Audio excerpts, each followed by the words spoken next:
fantastic day, or are having, and today we're going to be talking about, great, we want to be a property investor, but what do we actually buy? Where are the gold mine areas to buy? What do we buy? HMOs, singlets, what's the best strategy? So if that sounds like it'd be useful, stick around for the next 10 minutes or so, and here goes. Most people who buy property investments do it completely wrong, and that is because they buy with their feelings. They say, oh, this looks very pretty, I like the garden, oh, the neighbours were so nice, I like the area, and they're buying with their feelings. I mean, I had a lady who said to me just a few months ago, I've just bought a property. I said, great, where is it? She said, oh, it's in Bristol. I said, cool, why Bristol? Well, because my son's moving to university in Bristol, and shoot me in the face. Don't try and kill two birds. Don't buy with feelings. It's completely the wrong thing to do. You'll end up, okay, you might still make money because property is very lucrative, but you'll leave a lot of money on the table. So instead of buying with feelings, instead you need to buy with formulas. You need to understand how to work out the return on investment. You need to be saying how much profit, how much cash is this deal going to generate me? Yes, I don't care about the garden. Yes, I don't care about the fact that there's whatever. You know, the bottom line is most of the houses that I have bought, I haven't even seen with my own eyes before buying them. Now you might think that's crazy. Don't worry, I have sent someone out to look at them. But the bottom line is I don't care about this, that, the other. People say, it has to be nearby my house. Why does it have to be nearby your house? Because if there's a problem, then I can step in and sort it out. Guess what? That's called a rope around your neck, not financial freedom. Guess what? You have 100 houses, but you'll actually have 100 headaches. Because unless you buy with formulas and systems, you'll never be financially free. Yes, you might make money down the long term, but this is all about formulas, systems. So that is what this video is about.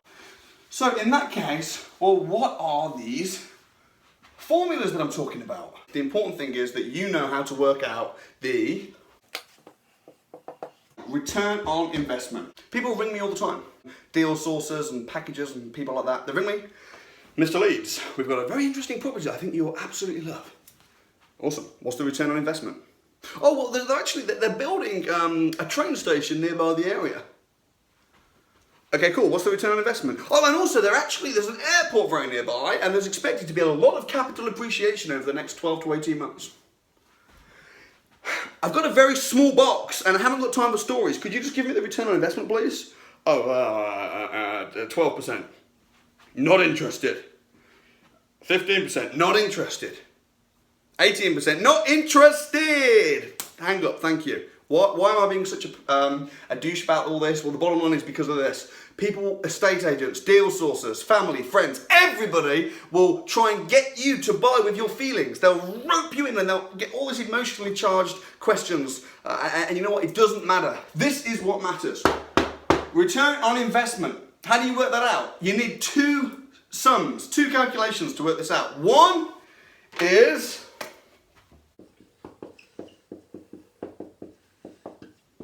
what's your investment? What are you putting into the deal? Now, it might be that you're not putting anything into the deal because you've structured it in a clever way, which means that you'll be getting an infinite return on investment. What are you putting in? And then you divide the two together, and you can work out your return on investment. Hope that makes sense.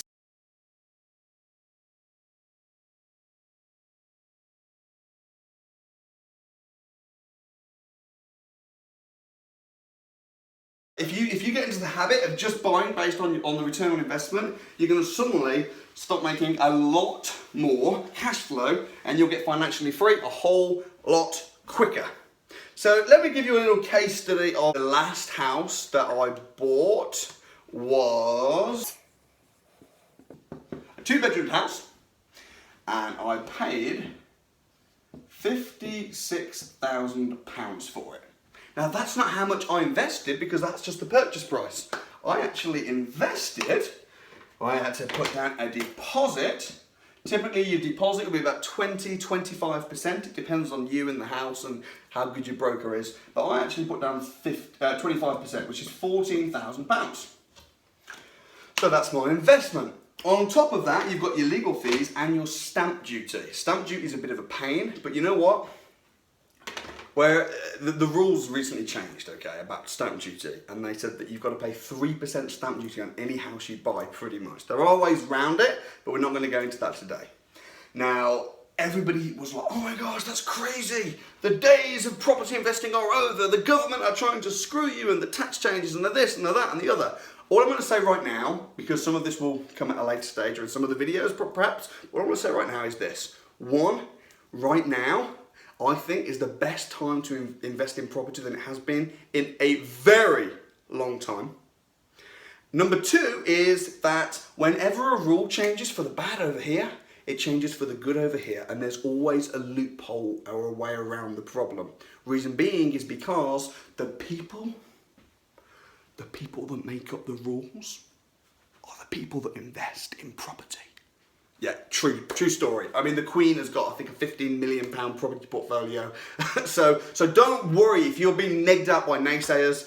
That's fine. You've got two types of people. One person will think of a reason why not to do something, and the other will think of a reason why to do something. One's broke, one's rich, okay? So that's about how it is. I put down 14 grand, plus I put down stamp duty, legal fees. The property didn't need any work doing to it whatsoever, so that came down to it was about 2,000, there and thereabouts, to keep the math simple, which means that £16,000 was my total investment. That figure, we want to know about.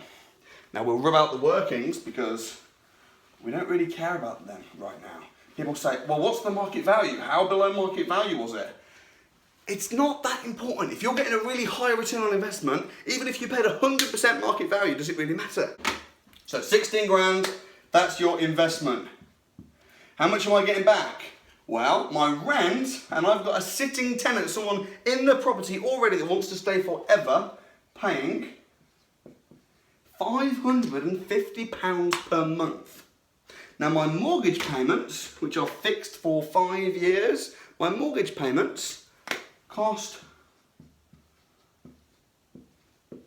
£80 per month. Now I'm no great mathematician, but I'm in profit here, yeah? Absolutely. What other costs have you got when you're buying a property? Very little. Insurance is about £15 a month, and my management fees, that I pay 10%, is £55 a month. So, you know, I'm making quite a bit of profit at the end. Let's just be really conservative and say I'm making a profit of £400 per month. Times that by 12, and that will come down to 4,800. So these are the two figures that I care about. I care about 16 grand. I care about 4,800. Why do I care about those two? Because I need to work out the return on investment. If you divide those two by each other, that will then give you your return on investment, which in this case works out to be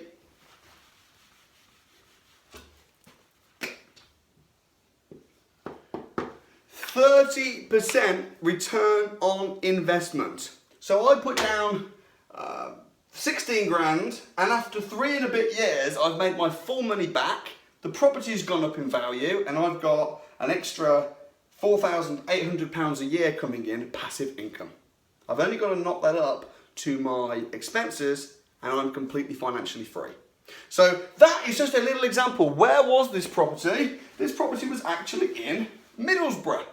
Now Middlesbrough is about 4 hours from my house, but you know what? It doesn't matter. That's all I care about, these figures. Now if I had to do a big refurb on the property, I'd have to factor that into my figures. Another type of property which I invest in, which work out really, really well, are HMOs. What a HMO is you'd have normally you'd have a property, it might be a 3-bed house, you might buy the house for £100,000 and rent the house out for £700 a month, which is going to leave you with a profit of about, after your mortgage payments and stuff, maybe £500, £550 a month, which is not bad, give you a return of perhaps 15% return on investment, great. HMO is effectively whereby all we do is we've got our reception rooms, we've got our kitchen, our bathroom, our doorway. So what we do is we rent the property out on a room by room basis. So rather than getting £700, we get £350, because that's how much you pay, times 3, but we convert one of the reception rooms into a bedroom. Now, to convert a reception room into a bedroom is going to take a little bit of doing. You know, you're going to need building regs, you're going to need an architect, and a bit of money behind you. Because in order to convert a reception room into a bedroom, what you have to do is you have to put a bed in it. It's really quite straightforward. People will massively overcomplicate HMOs. They'll make it sound really difficult, really scary. Talk about, you know, you need this regs, all this, a license. For this kind of HMO, you do not need a license, you do not need regs, you don't need planning permission, as long as you buy it in the right area.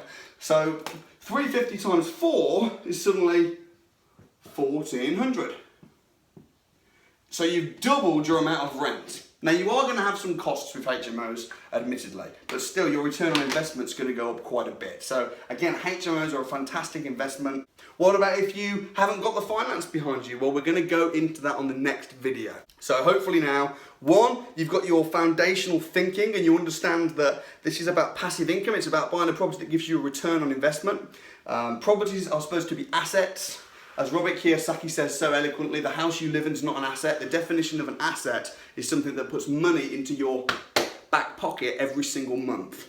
So the better the asset, it means it needs to be giving you more money in your back pocket. So rather than thinking all these questions about where is it, what does it look like, and all this, forget it. How good of an asset is it? What's the return on investment?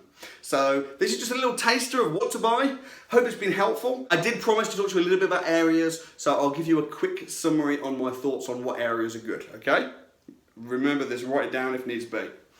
After recession comes expansion, after expansion comes recession. Not to think so is naive. Generally speaking, in this country, 2008, we had a big recession, which means that on the way is a big expansion.